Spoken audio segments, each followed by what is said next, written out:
Hey, Coach Harlan here with I-Before-E Coaching. You know, if you watched any of my videos, you know that I'm really big about time management and delegating, right? Delegating tasks to your employees to get things off your plate so that you, the business owner, can focus on those more strategic tasks, the things that you really should be doing to help grow your business. You know you should be delegating, right? But what tasks do you just hand over to somebody, and which tasks do you need to take a little bit more time, maybe document and then train your employees, right? It really depends on how critical those tasks are, how complex they are. And that's what I want to talk about today is task risk analysis. It sounds complicated, it's really not, it's real simple. I'll show you exactly what I mean and how you can do a quick task risk analysis to know exactly what you need to do to pass these tasks off to your employees. And I'll tell you right after this, so stick with me.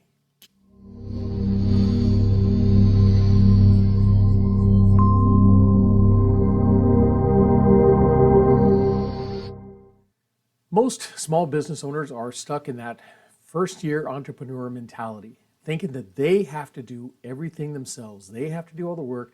They have to make all the decisions, right? On and on and on. And what they end up doing is just piling their plate with so much stuff that they don't get around to doing the things that are most important. There's two different levels of work.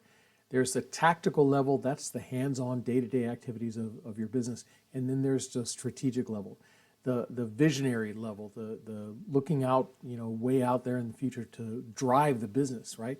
You, as a business owner, should be working at that strategic level and turn over all of those day-to-day tasks, the tactical things, to your employees.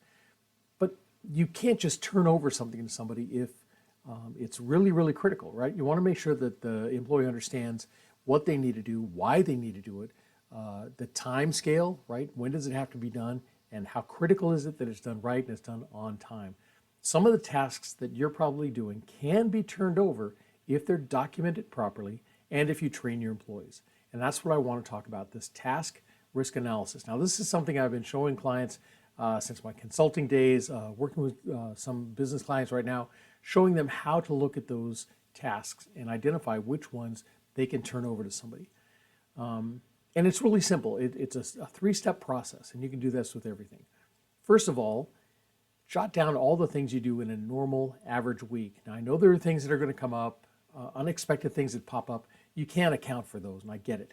But the things that you do on a regular basis, write those down. What are those tasks that you yourself do day in and day out on an average week? Once you make that list, you want to start going through the list and asking yourself three questions. Number one, how often do you do this task? Number two, how complex is the task? And number three, how critical is it to the business? Why is how often the task done? Why is that important? Well, think about logging into your computer. You log into your computer all the time, multiple times a day, right? And it becomes almost second nature, right? It becomes a habit. You know that your user ID and your password, and you could type it in without even looking, right, with your eyes closed. On a risk scale, that would be a 1. Not much risk, right? Where something like financial closings, either month-end closings or year-end closing of the financial books for your business, that's huge. It's only done once in a while, so you don't have time to build up the muscle memory. You'd probably have to go back and have a checklist to go through all the things you need to do. That would rank a 3 on that 1 to 3 scale. So once you ask yourself, how often is it done, you rank the job 1, 2, or a 3. Next, you talk about how complex is it. Logging into your computer, that's not complex at all. You do it so many times, you know it's your user ID and password. How difficult can that be, right? That would rank a 1, again, on the task risk scale. Financial closings, very complex. There's a lot of moving parts, a lot of things that go into that, and they have to be done right. And the time that they're done has to be in the right order. So that would absolutely rank a 3 on that 1 to 3 scale. Finally, you want to ask yourself, how critical is it to the business? Now, what happens if you don't log in to your computer correctly? Nothing, right? You get an error message that pops up. It says, hey, you missed your password, try it again. And you're prompted, you try it again and you get logged in. Even if you don't log in, if you fail multiple times, the worst that happens is you get locked out of the computer system and you have to have somebody reset your password. That's no big deal. Nobody's going to die. You're not going to be in trouble legally or financially for not logging in correctly.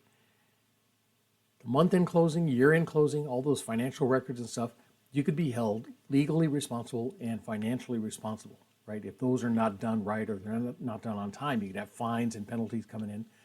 So that again would rank very high on that risk scale. That would be a 3. So you have your list, go through your list, do your task risk analysis on a scale of 1 to 3. Anything that's like a 3 or a 4, that ranks down at the low end of the scale. It's not very critical. It's not crucial to the business, not complex, and it's something you do enough to get muscle memory, so you should be able to do it. Those are the type of things you can turn over to somebody fairly easily. Explain to them, this is what you need to do and when you need to do it, and you're good to go. Anything that is like 5 or a 6 on that 1 to 3 scale, that is something that you definitely want to document, but you can then turn that over to somebody without too much trouble. Things at the high end of the scale, we're talking 7, 8, or 9.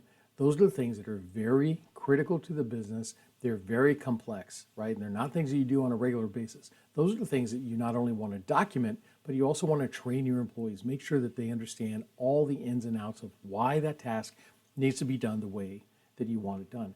You will teach them, okay? Show them how to do it. Let them take notes. Then let them try to do it themselves using their notes. Once they get done and you see that they have this task down flat, turn it over to them along with all the responsibility and the authority to get it done. Turn over that task to them, get it off your plate, wash your hands of it, and be totally done. You'll get a couple things. Number one, you're teaching your employee that you trust them. You're giving them a lot of responsibility, so now they look at the business a little bit differently and they take more pride in their work, right? You have the satisfaction of knowing that they have this task, they know how to do it, they can get it done. You don't have to worry about it anymore. Plus, if they document, they write their notes on how that task should be done, you now have the documentation, the step-by-step instructions you can put into your operations manual and training manual so that if you ever hire a new employee, you can point them to that manual and let that manual teach them how to do these jobs. You don't have to take your time to do it anymore. So it's a win-win, win-win-win type situation, all right? So do that. Write down all the tasks that you normally do during the week, do a quick task risk analysis, and figure out which things you can turn over immediately and which things you actually need to document. And again, the 1 to 3 scale, that's the scale that I use. If the tasks that you have, maybe you think that's not enough room between a 1 on the scale and a 3, make it a 1 to 5 scale, okay? The numbers don't matter. What matters is you're identifying the things that are very complex that you really need to take time to document well with flowcharts, diagrams, photos, videos, whatever you think it'll take to really get that information across and then teach your employee how to do it. Once they have it, wash your hands of it, and then use that time that you're getting back to start focusing on growing your business. All right, so that's it for this week. Hope you enjoyed the video. If you did, hit that like button down below. Share this with your friends, family, colleagues. And again, if you have any questions or comments, put them down in the comment section below, and I will get back to you just as soon as I can. All right, that's it for me. Coach Harlan saying so long for now.